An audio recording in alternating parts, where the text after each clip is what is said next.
Assalamualaikum warahmatullahi wabarakatuh. Apa kabar semua? Semoga semua diberikan kesehatan dan rezeki yang banyak oleh Allah Subhanahu wa Ta'ala, dan dijadikan orang-orang yang beruntung di dunia dan bahagia di akhirat. Amin amin ya rabbal alamin. Kali ini kami akan membawakan kisah Abu Nawas, peringatan aneh Abu Nawas dan Raja Yahudi. Suatu hari Abu Nawas dipanggil Baginda. Abu Nawas, kata Baginda Raja Harun ar-Rasyid memulai pembicaraan. Daulat Paduka yang mulia, kata Abu Nawas, penuh takdim. Aku harus berterus terang kepadamu bahwa kali ini engkau kupanggil bukan untuk kupermainkan atau kuperangkap, tetapi aku benar-benar memerlukan bantuanmu, kata Baginda bersungguh-sungguh. Gerangan apakah yang bisa hamba lakukan untuk Paduka yang mulia? Tanya Abu Nawas. Ketahuilah bahwa beberapa hari yang lalu aku mendapat kunjungan kenegaraan dari negara sahabat. Kebetulan rajanya beragama Yahudi. Raja itu adalah sahabat karibku. Begitu dia berjumpa denganku, dia langsung mengucapkan salam secara Islam, yaitu Assalamualaikum, kesejahteraan buat kalian semua. Aku tak menduga sama sekali, tapi pikir panjang aku menjawab sesuai dengan yang diajarkan oleh agama kita, yaitu kalau mendapat salam dari orang yang tidak beragama Islam, hendaklah engkau jawab dengan wassalamualaikum, kecelakaan bagi kamu. Tentu saja dia merasa tersinggung. Dia menanyakan mengapa aku tega membalas salamnya yang penuh doa keselamatan dengan jawaban yang mengandung kecelakaan. Saat itu sungguh aku tidak bisa berkata apa-apa selain diam. Pertemuanku dengan dia selanjutnya tidak berjalan dengan semestinya. Aku berusaha menjelaskan bahwa aku hanya melaksanakan apa yang dianjurkan oleh ajaran agama Islam. Tetapi dia tidak bisa menerima penjelasanku. Aku merasakan bahwa pandangannya terhadap agama Islam tidak semakin baik, tetapi sebaliknya. Dan sebelum kami berpisah, dia berkata, rupanya hubungan antara kita mulai sekarang tidak semakin baik, tetapi sebaliknya. Namun bila engkau mempunyai alasan yang bisa aku terima, kita akan tetap bersahabat, kata Baginda menjelaskan dengan wajah yang amat murung. Kalau hanya itu persoalannya, mungkin hamba bisa memberikan alasan yang dikehendaki Raja sahabat Paduka itu yang mulia, kata Abu Nawas meyakinkan Baginda. Mendengar kesanggupan Abu Nawas, Baginda amat riang. Beliau berulang-ulang menepuk pundak Abu Nawas. Wajah Baginda yang semula gundah gulana seketika itu berubah cerah secerah matahari di pagi hari. Cepat katakan wahai Abu Nawas, jangan biarkan aku menunggu, kata Baginda tak sabar. Baginda yang mulia, memang sepantasnya lah kalau Raja Yahudi itu menghaturkan ucapan salam keselamatan dan kesejahteraan kepada Baginda, karena ajaran Islam memang menuju keselamatan dari siksa api neraka dan kesejahteraan atau surga, sedangkan Raja Yahudi itu tahu Baginda adalah orang Islam. Bukankah Islam mengajarkan tauhid, yaitu tidak menyekutukan Allah dengan yang lain, juga tidak menganggap Allah mempunyai anak? Ajaran tauhid ini tidak dimiliki oleh agama-agama lain, termasuk agama yang dianut Raja Yahudi sahabat Paduka yang mulia. Ajaran agama Yahudi menganggap Uzair adalah anak Allah, seperti orang Nasrani beranggapan Isa anak Allah. Maha suci Allah dari segala sangkaan mereka.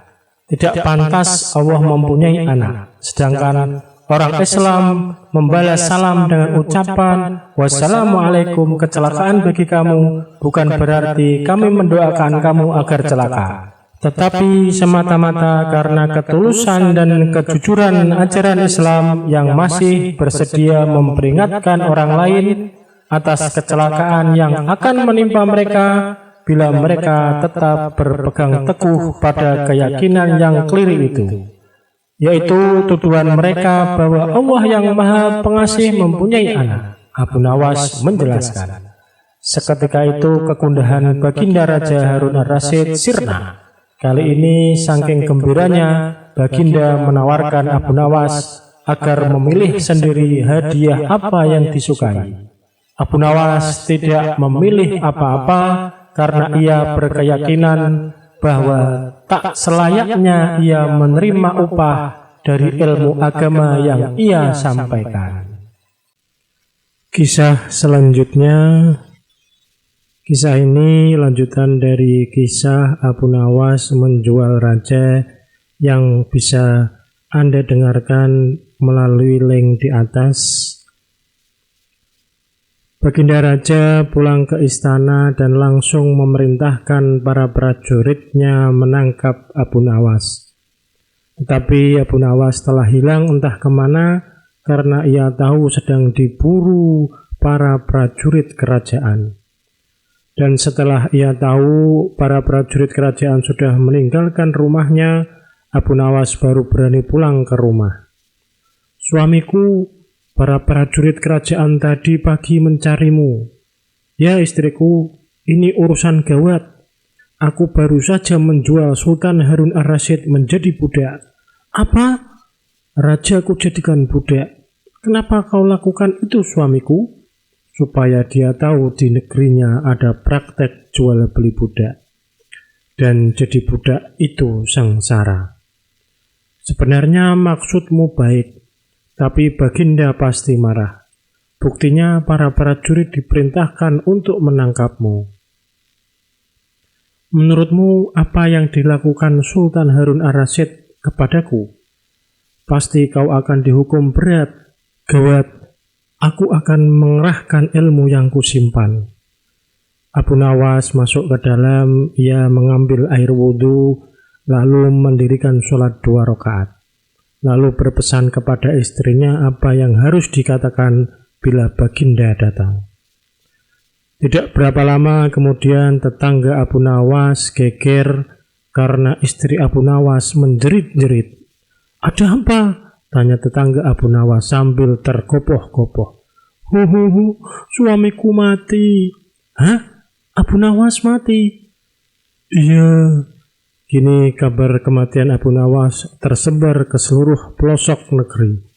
Baginda terkejut, kemarahan dan kegeraman beliau agak susut mengingat Abu Nawas adalah orang yang paling pintar menyenangkan dan menghibur Baginda Raja.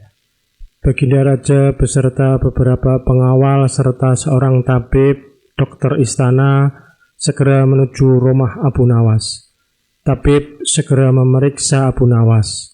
Sesaat kemudian ia memberi laporan kepada Baginda bahwa Abu Nawas memang telah mati beberapa jam yang lalu.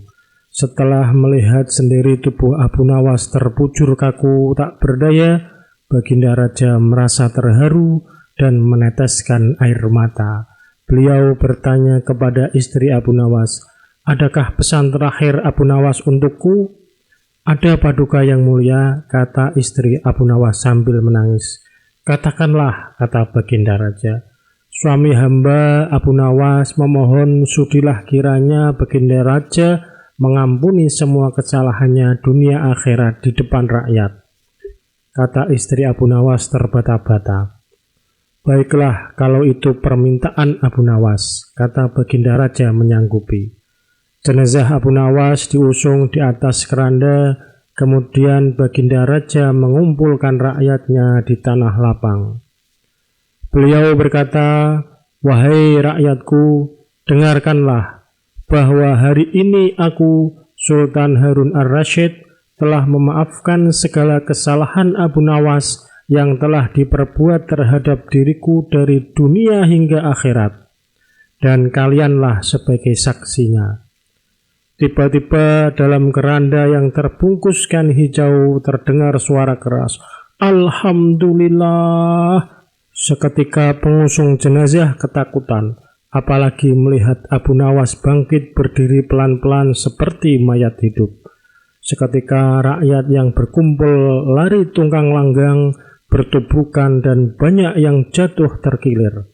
Abu Nawas sendiri meloncat dari keranda dan segera berjalan ke hadapan Baginda. Pakaiannya yang putih-putih bikin Baginda keder juga. Kau sebenarnya mayat hidup atau memang kau hidup lagi? Kata Baginda dengan gemetar. Hamba masih hidup, tuanku. Hamba mengucapkan terima kasih yang tak terhingga atas pengampunan tuanku. Jadi kau masih hidup? Ya Baginda, segar bugar. Buktinya kini hamba merasa lapar dan ingin segera pulang. Kurang ajar, ilmu apa yang kau pakai Abu Nawas? Ilmu dari Maha Guru Sufi, guru hamba yang sudah meninggal dunia. Ajarkan ilmu itu kepadaku. Tidak mungkin Baginda, hanya guru hamba yang hamba mampu melakukannya, tidak bisa mengajarkannya sendiri. Dasar pelit, Baginda menggerutu kecewa. Assalamualaikum warahmatullahi wabarakatuh. Apa kabar semua? Semoga semua diberikan kesehatan dan rezeki yang banyak oleh Allah Subhanahu wa Ta'ala, dan dijadikan orang-orang yang beruntung di dunia dan bahagia di akhirat. Amin amin ya robbal alamin. Kali ini kami akan membawakan kisah jenaka Abu Nawas dengan judul Manusia Bertelur. Sudah bertahun-tahun Baginda Raja Harun ar-Rasyid ingin mengalahkan Abu Nawas. Namun perangkap-perangkap yang selama ini dibuat semuanya bisa diatasi dengan cara-cara yang cemerlang oleh Abu Nawas. Baginda Raja tidak putus asa, masih ada puluhan jaring muslihat untuk menjerat Abu Nawas. Baginda Raja beserta para menteri sering mengunjungi tempat pemandian air hangat yang hanya dikunjungi para pangeran, bangsawan, dan orang-orang terkenal. Suatu sore yang cerah ketika Baginda Raja beserta para menterinya berendam di kolam, beliau berkata kepada para menteri, "Aku punya akal untuk menjebak Abu Nawas." "Apakah itu wahai Paduka yang mulia?" tanya salah seorang menteri. "Kalian tak usah tahu dulu. Aku hanya menghendaki kalian datang lebih dini besok sore. Jangan lupa, datanglah besok sebelum Abu Nawas datang, karena aku akan mengundangnya untuk mandi bersama-sama kita," kata Baginda Raja memberi pengarahan. Baginda Raja memang sengaja tidak menyebutkan tipuan apa yang akan digelar besok. Abu Nawas diundang untuk mandi bersama Baginda Raja dan para menteri di pemandian air hangat yang terkenal itu. Seperti yang telah direncanakan, Baginda Raja dan para menteri sudah datang lebih dahulu. Baginda membawa 19 butir telur ayam. 18 butir dibagikan kepada para menterinya. 1 butir untuk dirinya sendiri. Kemudian Baginda memberi pengarahan singkat tentang apa yang telah direncanakan untuk menjebak Abu Nawas. Ketika Abu Nawas datang, Baginda Raja beserta para menteri sudah berendam di kolam. Abu Nawas melepas pakaian dan langsung ikut berendam. Abu Nawas harap-harap cemas. Kira-kira permainan apa lagi yang akan dihadapi? Mungkin permainan kali ini lebih berat karena Baginda Raja tidak memberi tenggang waktu untuk berpikir. Tiba-tiba Baginda Raja membuyarkan lamunan Abu Nawas. Beliau berkata, "Hai Abu Nawas, aku mengundangmu mandi bersama karena ingin mengajak engkau ikut dalam permainan kami." "Permainan apakah itu Paduka yang mulia?" tanya Abu Nawas belum mengerti. "Kita sekali-kali melakukan sesuatu secara alami hanya bisa dilakukan oleh binatang. Sebagai manusia, kita mesti bisa dengan cara kita masing-masing," kata Baginda sambil tersenyum. Hamba belum mengerti Baginda yang mulia, kata Abu Nawas agak ketakutan. Masing-masing dari kita harus bisa bertelur seperti ayam, dan barang siapa tidak bisa bertelur, maka ia harus dihukum, kata Baginda. Abu Nawas tidak berkata apa-apa, wajahnya nampak murung. Ia semakin yakin dirinya tak akan bisa lolos dari lubang jebakan Baginda dengan mudah. Melihat wajah Abu Nawas murung, wajah Baginda Raja semakin berseri-seri. Nah, sekarang apalagi yang kita tunggu? Kita menyelam lalu naik ke atas sambil menunjukkan telur kita masing-masing, perintah Baginda Raja.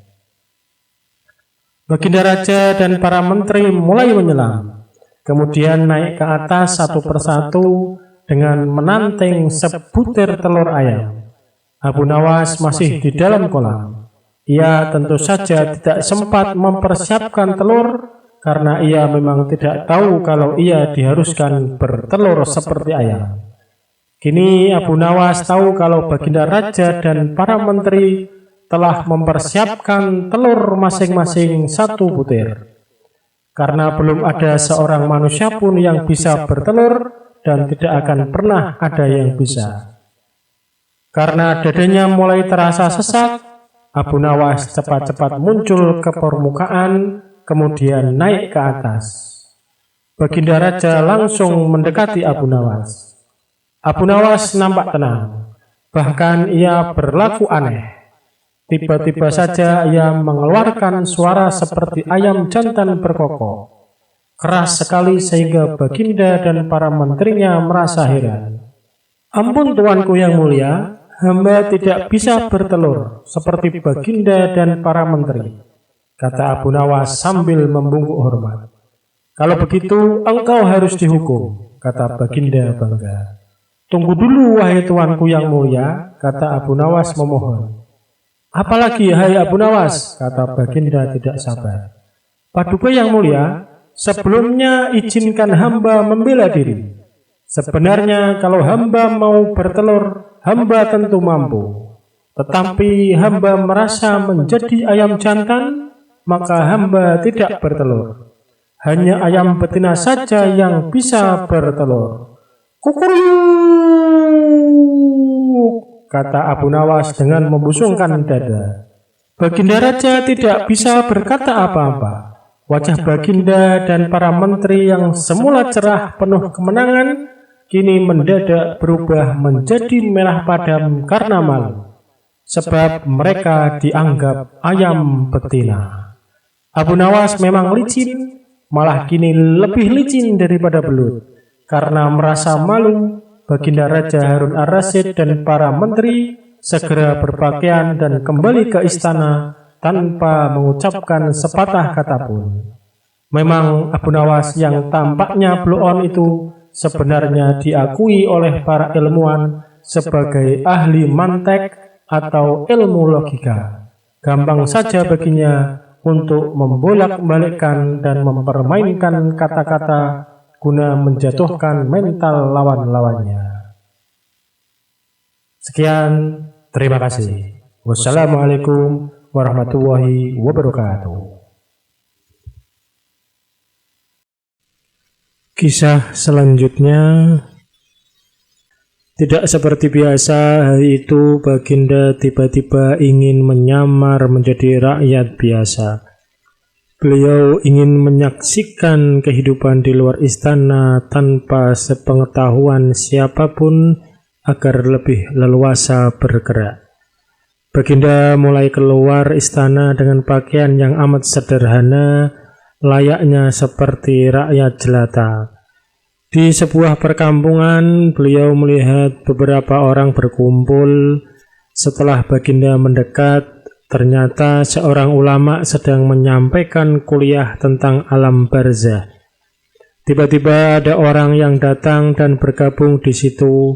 Ia bertanya kepada ulama itu, Kami menyaksikan orang kafir pada suatu waktu dan mengintip kuburnya, tetapi kami tiada mendengar mereka berteriak dan tidak pula melihat penyiksaan-penyiksaan yang katanya sedang dialaminya. Maka bagaimana cara membenarkan sesuatu yang tidak sesuai dengan yang dilihat mata? Ulama itu berpikir sejenak, kemudian ia berkata, untuk mengetahui yang demikian itu harus dengan panca indera yang lain. Ingatkah kamu dengan orang-orang yang sedang tidur? Dia kadangkala bermimpi dalam tidurnya digigit ular, diganggu dan sebagainya.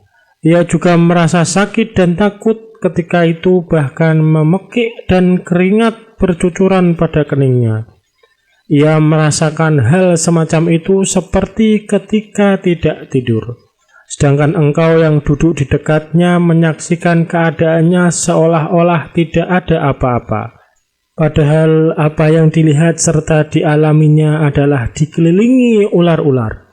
Maka jika masalah mimpi yang remeh saja sudah tidak mampu mata lahir melihatnya, mungkinkah engkau bisa melihat apa yang terjadi di alam barzah? Baginda Raja terkesan dengan penjelasan ulama itu. Baginda masih ikut mendengarkan kuliah itu. Kini ulama itu melanjutkan kuliahnya tentang alam akhirat. Dikatakan bahwa di surga tersedia hal-hal yang amat disukai nafsu, termasuk benda-benda. Salah satu benda-benda itu adalah mahkota yang amat luar biasa indahnya. Tak ada yang lebih indah dari barang-barang di surga, karena barang-barang itu tercipta dari cahaya. Saking indahnya, maka satu mahkota jauh lebih bagus dari dunia dan isinya. Baginda makin terkesan, beliau pulang kembali ke istana. Baginda sudah tidak sabar ingin menguji kemampuan Abu Nawas. Abu Nawas dipanggil. Setelah menghadap Baginda, aku menginginkan sekarang engkau juga berangkat ke surga. Kemudian bawakan aku sebuah mahkota surga yang katanya tercipta dari cahaya itu. Apakah engkau sanggup, Abu Nawas? Sanggup, Paduka Yang Mulia, kata Abu Nawas langsung menyanggupi tugas yang mustahil dilaksanakan itu. Tetapi Baginda harus menyanggupi pula satu syarat yang akan hamba ajukan. Sebutkan syarat itu, kata Baginda Raja. Hamba mohon Baginda menyediakan pintu agar hamba bisa memasukinya. Pintu apa? Tanya Baginda belum mengerti. Pintu alam akhirat, jawab Abu Nawas. Apa itu? Tanya Baginda ingin tahu. Kiamat, wahai Paduka Yang Mulia. Masing-masing alam mempunyai pintu. Pintu alam dunia adalah liang peranakan ibu. Pintu alam barzah adalah kematian. Dan pintu alam akhirat adalah kiamat. Surga berada di alam akhirat.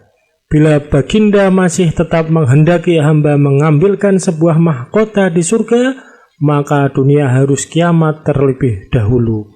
Mendengar penjelasan Abu Nawas, Baginda Raja terdiam. Di sela-sela kebingungan Baginda Raja Harun ar-Rasyid, Abu Nawas bertanya lagi, masihkah Baginda menginginkan mahkota dari surga? Baginda Raja tidak menjawab. Beliau diam 1000 bahasa. Sejenak kemudian Abu Nawas mohon diri karena Abu Nawas sudah tahu jawabnya. Hadiah bagi tebakan Cito. Baginda Raja Harun ar-Rasyid kelihatan murung. Semua menterinya tidak ada yang sanggup menemukan jawaban dari dua pertanyaan Baginda. Bahkan para penasihat kerajaan pun merasa tidak mampu memberikan penjelasan yang memuaskan Baginda. Padahal Baginda sendiri ingin mengetahui jawaban yang sebenarnya. Mungkin karena amat penasaran, para penasehat Baginda menyarankan agar Abu Nawas saja yang memecahkan dua teka-teki yang membingungkan itu. Tidak begitu lama Abu Nawas dihadapkan.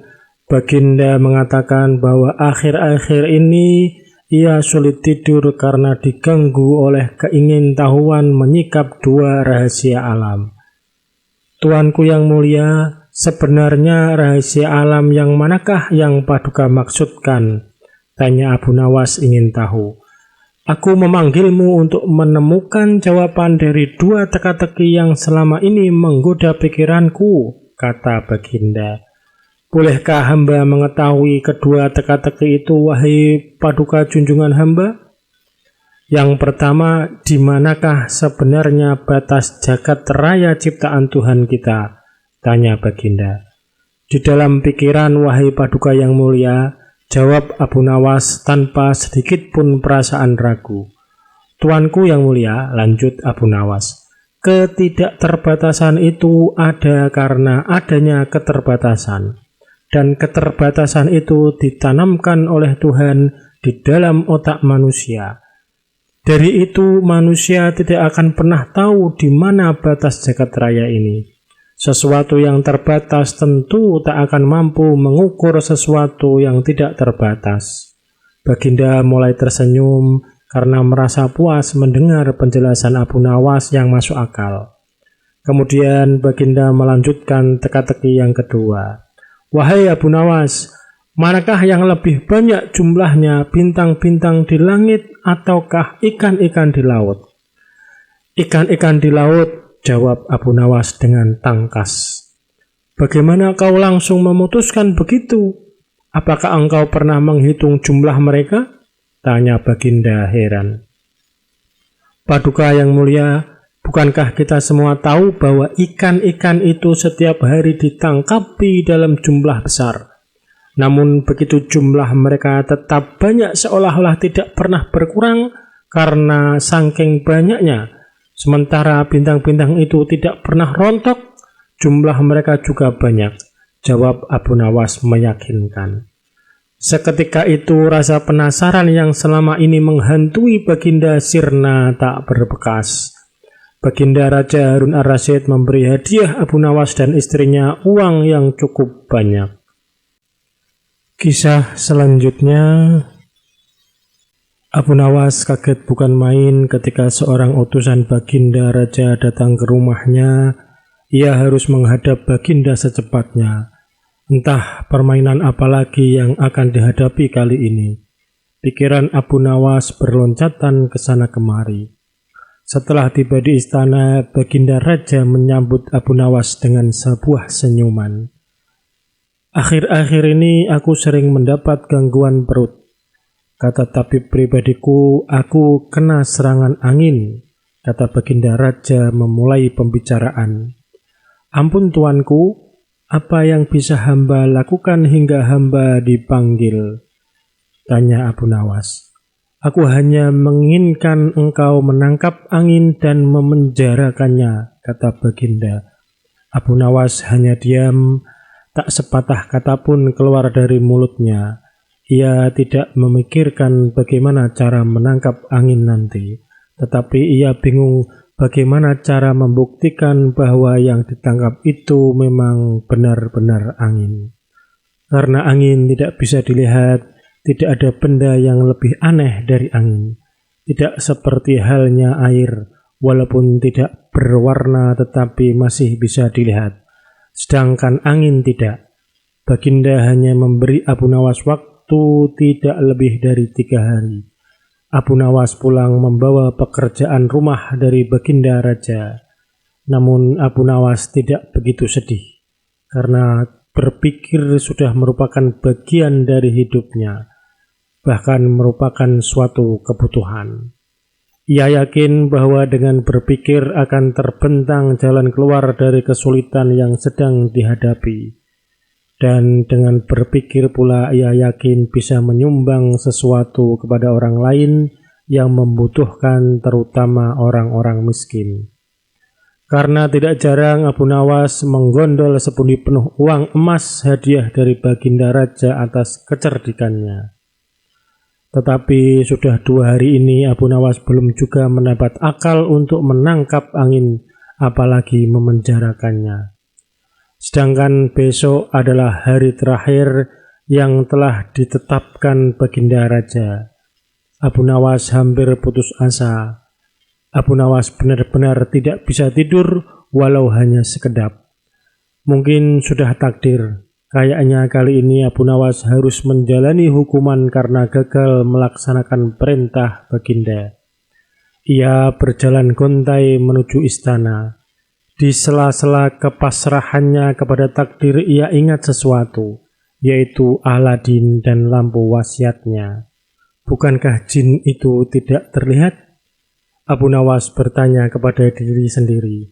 Ia berjingkrak girang dan segera berlari pulang. Sesampai di rumah, ia secepat mungkin menyiapkan segala sesuatunya, kemudian menuju istana. Di pintu gerbang istana, Abu Nawas langsung dipersilahkan masuk oleh para pengawal karena Baginda sedang menunggu kehadirannya.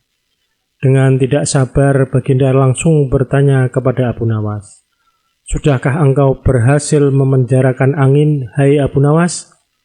"Sudah, Paduka yang mulia," jawab Abu Nawas dengan muka berseri-seri sambil mengeluarkan botol yang sudah disumbat. Kemudian Abu Nawas menyerahkan botol itu. Baginda menimbang-nimbang botol itu. "Mana angin itu, hai Abu Nawas?" tanya Baginda. "Di dalam, tuanku yang mulia," jawab Abu Nawas penuh takzim. "Aku tak melihat apa-apa," kata Baginda Raja. "Ampun tuanku, memang angin tak bisa dilihat. Tetapi bila Paduka ingin tahu angin, tutup botol itu harus dibuka terlebih dahulu," kata Abu Nawas menjelaskan. Setelah tutup dibuka, Baginda mencium bau busuk, bau kentut yang begitu menyengat hidung. "Bau apa ini, hai Abu Nawas?" tanya Baginda marah. "Ampun tuanku yang mulia, tadi hamba buang angin dan hamba masukkan ke dalam botol. Karena hamba takut angin yang hamba buang itu keluar, maka hamba memenjarakannya dengan cara menyumbat mulut botol," kata Abu Nawas ketakutan. Tetapi Baginda tidak jadi marah karena penjelasan Abu Nawas memang masuk akal. "Hehehe, kau memang pintar Abu Nawas. Tapi jangan keburu tertawa dulu. Dengar dulu apa kata Abu Nawas." "Baginda, ya Abu Nawas, hamba sebenarnya cukup pusing memikirkan cara melaksanakan tugas memenjarakan angin ini." "Lalu apa maksudmu Abu Nawas?" "Hamba minta ganti rugi." "Kau hendak memeras seorang raja?" kata Baginda. "Oh, bukan begitu Baginda. Lalu apa maumu?" "Baginda harus memberi saya hadiah berupa uang sekedar untuk bisa belanja dalam 1 bulan. Kalau tidak," tantang Baginda, "kalau tidak, hamba akan menceritakan kepada halayak ramai bahwa Baginda telah dengan sengaja mencium kentut hamba." "Hah?" Baginda kaget dan jengkel, tapi kemudian tertawa terbahak-bahak. "Baik, permintaanmu kukabulkan." Kisah selanjutnya. Sejak peristiwa penghancuran barang-barang di istana oleh Abu Nawas yang dilegalisir oleh Baginda, sejak saat itu pula Baginda ingin menangkap Abu Nawas untuk dijebloskan ke penjara. Sudah menjadi hukum bagi siapa saja yang tidak sanggup melaksanakan titah Baginda, maka tak disangsikan lagi ia akan mendapat hukuman. Baginda tahu Abu Nawas amat takut kepada beruang. Suatu hari Baginda memerintahkan prajuritnya menjemput Abu Nawas agar bergabung dengan rombongan Baginda Raja Harun ar-Rasyid berburu beruang. Abu Nawas merasa takut dan gemetar, tetapi ia tidak berani menolak perintah Baginda. Dalam perjalanan menuju ke hutan, tiba-tiba cuaca yang cerah berubah menjadi mendung. Baginda memanggil Abu Nawas. Dengan penuh rasa hormat Abu Nawas mendekati Baginda.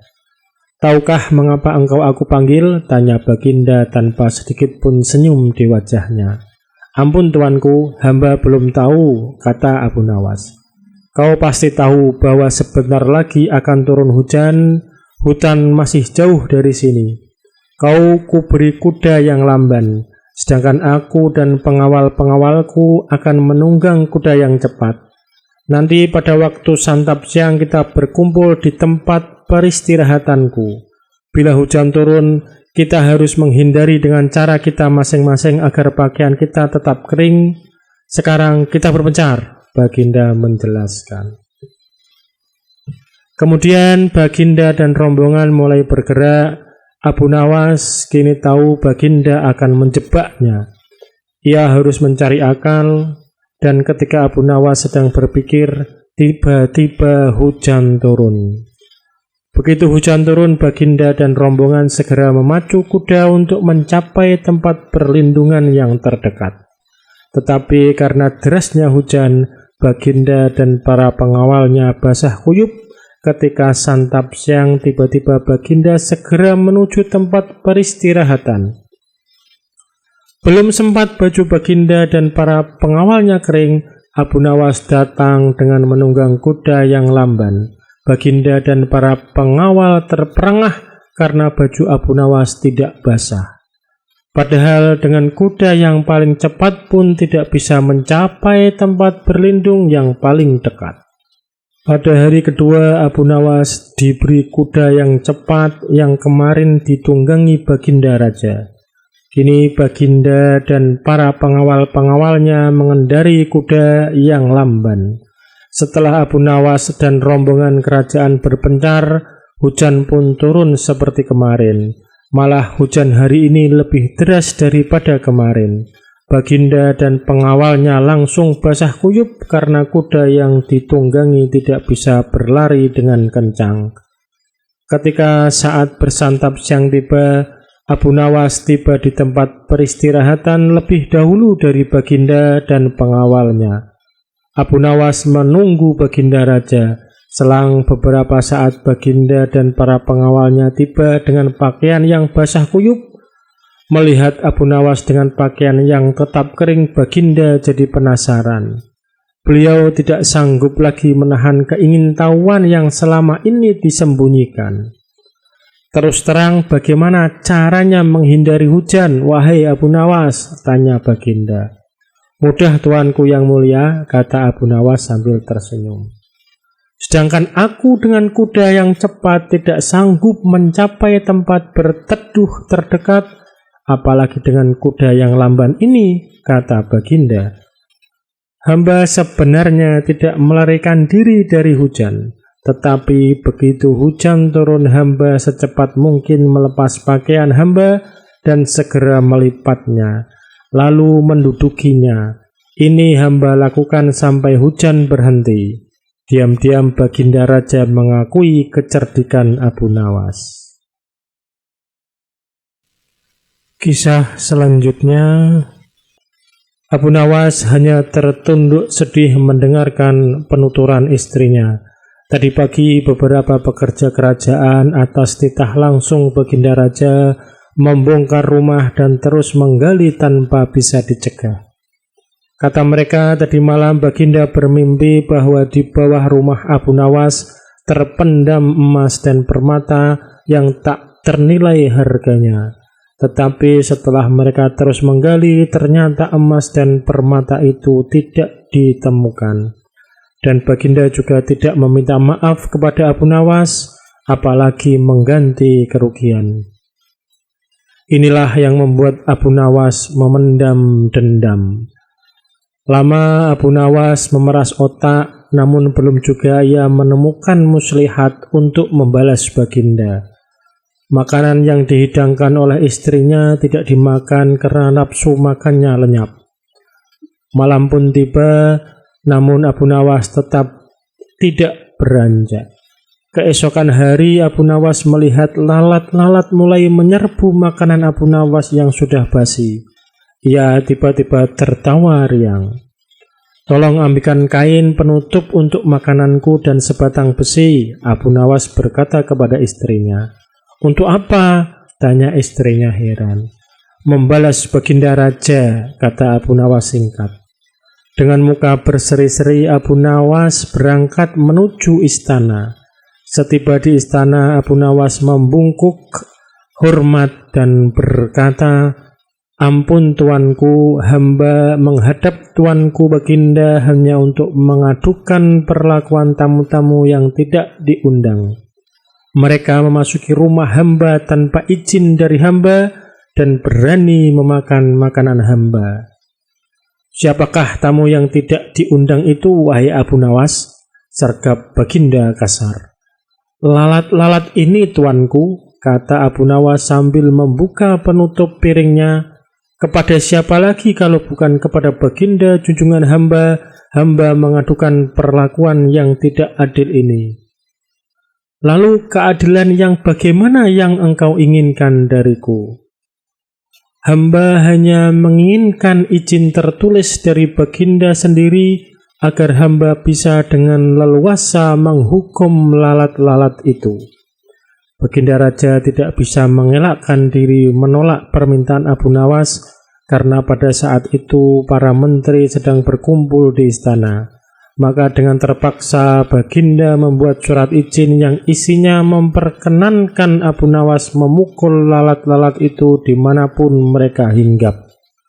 Tanpa menunggu perintah, Abu Nawas mulai mengusir lalat-lalat di piringnya hingga mereka terbang dan hinggap di sana-sini. Dengan tongkat besi yang sudah sejak tadi dibawanya dari rumah, Abu Nawas mulai mengejar dan memukuli lalat-lalat itu. Ada yang hinggap di kaca. Abu Nawas dengan leluasa memukul kaca itu hingga hancur, kemudian vas bunga yang indah, kemudian giliran patung hias, sehingga sebagian dari istana dan perabotannya remuk diterjang tongkat besi Abu Nawas. Bahkan Abu Nawas tidak merasa malu memukul lalat yang kebetulan hinggap di tempayan Baginda Raja. Baginda Raja tidak berbuat apa-apa kecuali menyadari kekeliruan yang telah dilakukan terhadap Abu Nawas dan keluarganya. Dan setelah merasa puas, Abu Nawas mohon diri, barang-barang kesayangan Baginda banyak yang hancur. Bukan hanya itu saja, Baginda juga menanggung rasa malu. Kini ia sadar betapa kelirunya perbuatan semena-mena kepada Abu Nawas. Abu Nawas yang nampak lucu dan sering menyenangkan orang itu ternyata bisa berubah menjadi garang dan ganas serta mampu membalas dendam terhadap orang-orang yang mengusiknya. Abu Nawas pulang dengan perasaan lega. Istrinya pasti sedang menunggu di rumah untuk mendengarkan cerita apa yang dibawa dari istana. Kisah selanjutnya. Melihat ayam betinanya bertelur, Baginda tersenyum. Beliau memanggil pengawal agar mengumumkan kepada rakyat bahwa kerajaan mengadakan sayembara untuk umum. Sayembara itu berupa pertanyaan yang mudah tetapi memerlukan jawaban yang tepat dan masuk akal.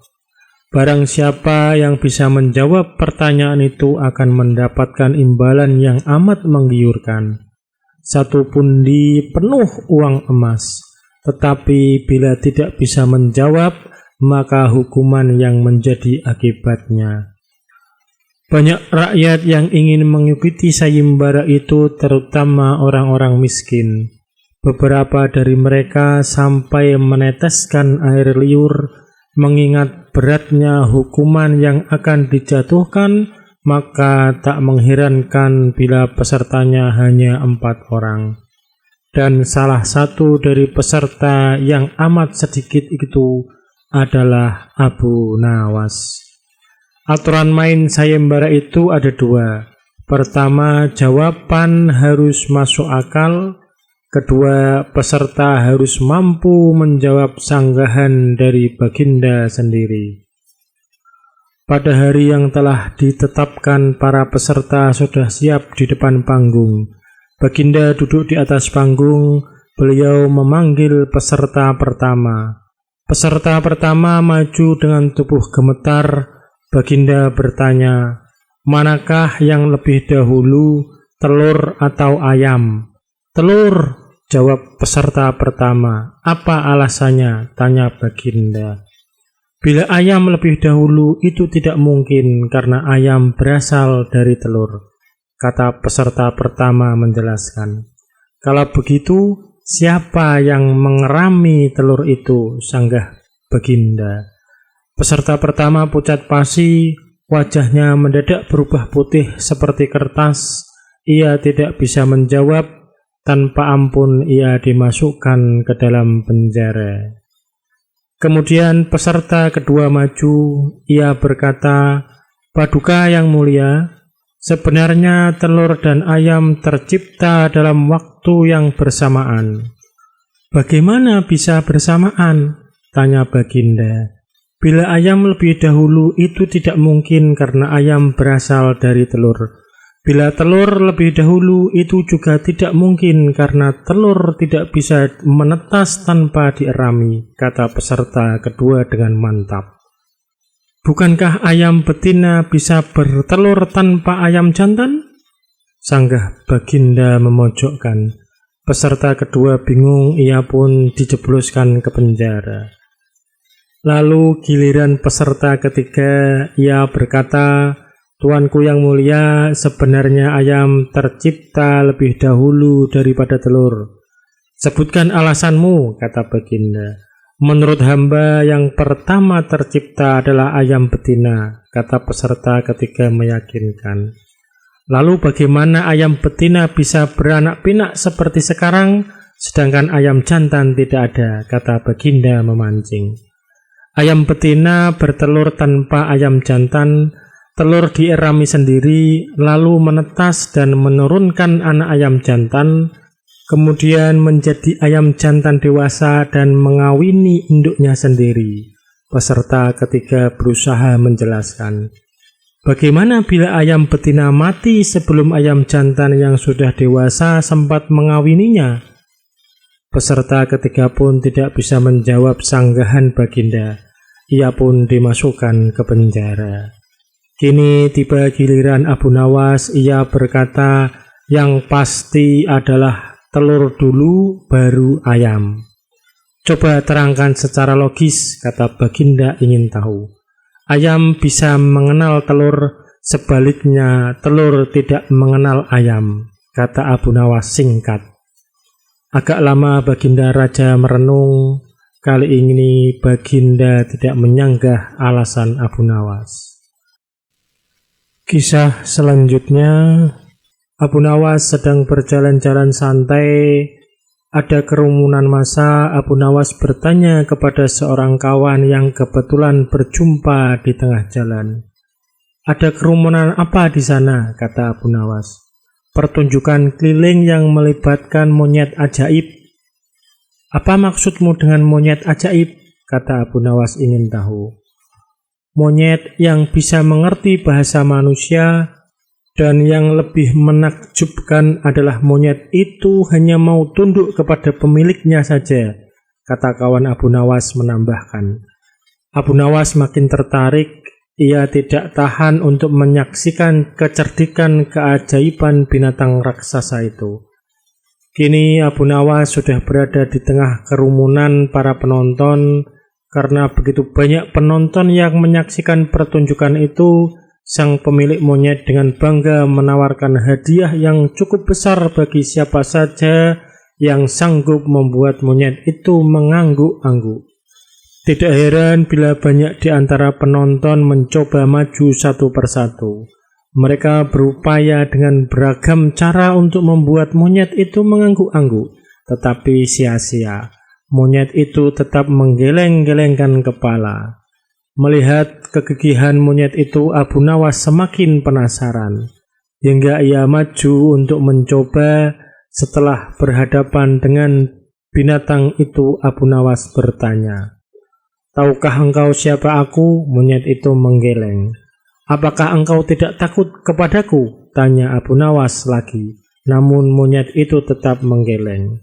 "Apakah engkau takut kepada tuanmu?" tanya Abu Nawas memancing. Monyet itu mulai ragu. "Bila engkau tetap diam, maka aku akan laporkan kepada tuanmu," lanjut Abu Nawas mulai mengancam. Akhirnya monyet itu terpaksa mengangguk-angguk. Atas keberhasilan Abu Nawas membuat monyet itu mengangguk-angguk, maka ia mendapat hadiah berupa uang yang banyak. Bukan main marah pemilik monyet itu hingga ia memukuli binatang yang malang itu. Pemilik monyet itu malu bukan kepalang. Hari berikutnya ia ingin menebus kekalahannya. Kali ini ia melatih monyetnya mengangguk-angguk. Bahkan ia mengancam akan menghukum berat monyetnya bila sampai bisa dipancing penonton mengangguk-angguk, terutama oleh Abu Nawas. Tak peduli apapun pertanyaan yang diajukan, saat-saat yang dinantikan tiba, kini para penonton yang ingin mencoba harus sanggup membuat monyet itu menggeleng-gelengkan kepala. Maka seperti hari sebelumnya, banyak para penonton tidak sanggup memaksa monyet itu menggeleng-gelengkan kepala.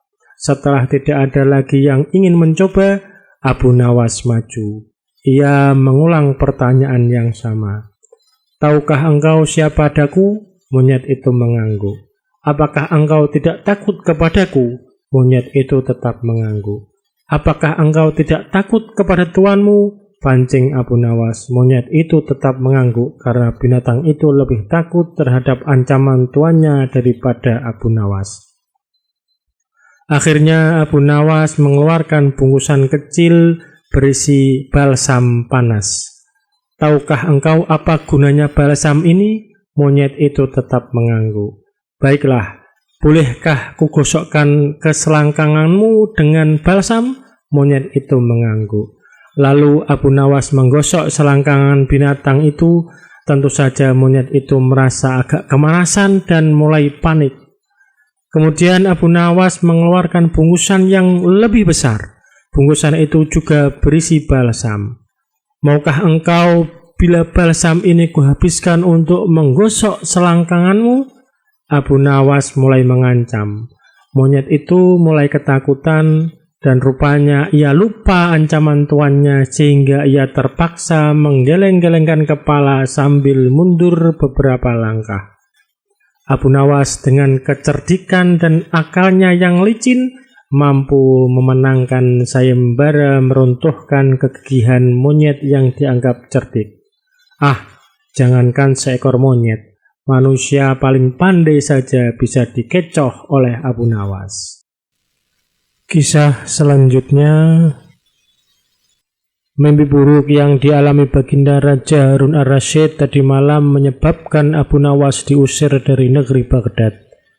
Abu Nawas tidak berdaya, bagaimanapun ia harus segera menyingkir meninggalkan negeri Baghdad hanya karena mimpi.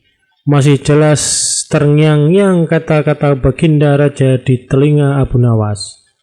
"Tadi malam aku bermimpi bertemu dengan seseorang laki-laki tua. Ia mengenakan jubah putih. Ia berkata bahwa negerinya akan ditimpa bencana bila orang yang bernama Abu Nawas masih tetap tinggal di negeri ini. Ia harus diusir dari negeri ini sebab orang itu membawa kesialan.